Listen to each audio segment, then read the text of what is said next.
जीवन एवं जगतर सत्य प्रति जागृत कराई थाए। वेदांत दर्शन किए जीव निजर स्वरूप प्रति अज्ञानता हेतु संसार जातना भोग करि थाए।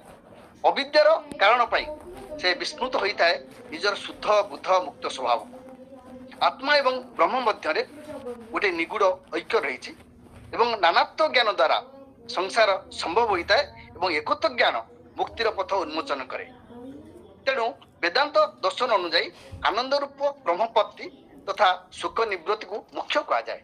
एवं ये दृष्टि यदि कहीं माने बौद्ध धर्म उपासक माने वेदांत को अस्वीकार करती ताहा ग्रहणीय नुहे बोली भर्तृहरि सीधा कहते। यहाँ पर राजांकर भेट हूँ आजीवक संप्रदाय सहित एवं गोशाला यही संप्रदायर आदर्श पुरुष। तेणु जैन धर्म प्रचारक तीर्थंकर जो महावीर तांकर प्रचारित मार्गर विरुद्धाचरण करी गोशाला द्वारा गोटे नुआ संप्रदाय सृष्टि होता एवं से संप्रदाय को कहा जाए आजीवक संप्रदाय। एवं गोशाला दार्शनिक सिद्धांत थिला विचित्र, जमी मद्यपान तामसिकता व्यभिचार आदि को सेमाने तांको साधनार अंग भाव ग्रहण कर नेउथिले। एमाने मुख्य थिले देहवादी।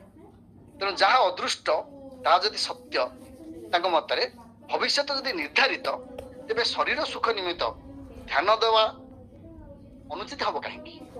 तेणु शारीरिक कुछ साधना अर्थहीन बोली तांको दर्शन आदम मान संपूर्ण भाव माने व्यक्त करे और से कहते जे प्रथमे आत्मसुख कर तापर अन्य साधना कर। तेणु तम गुण उपर एमानकर कौनसी नियंत्रण थिला एवं प्रकृत सत्य कौन से माने ठीक भाव में जानी नथिले। तेणु बिना द्विधारे भर्तृहरि एमानकु परित्याग कले, किंतु जिननाथ प्रति तांको जो श्रद्धा एवं सम्मान रही ता शेष पर्यंत अक्षुण्ण रही। कारण ज्योतिर्विद बराहमिर ठारू भर्तृहरि शुणिथिले जैन दर्शन संपर्क एवं तांको अनुभव आसीथिला जैन दर्शन केतोटी तत्व जहाँ तांको चेतना को केतेकांशरे प्रभावित करिथिला। एवं आजीवक सहित आलोचना समय तार स्पष्ट आभास रही। एवं तांकर दृष्टिभंगी थिला जे संस्कार शुद्ध ही होछि धर्म।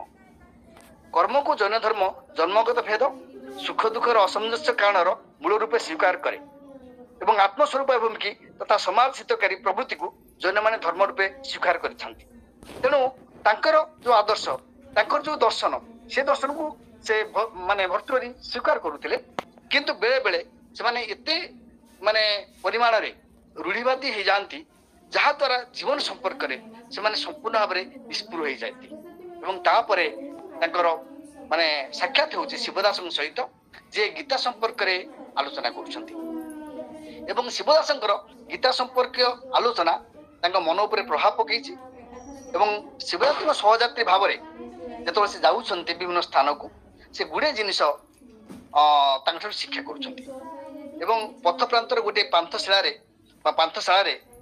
शिवदास असुस्थ हो पड़ुछंती, किंतु से राजा को कहउछंती भर्तृहरि कहउछंती निज मार्ग जाई सत्यर संधान करिया पई, किंतु मो राजा जाउ नाहांती।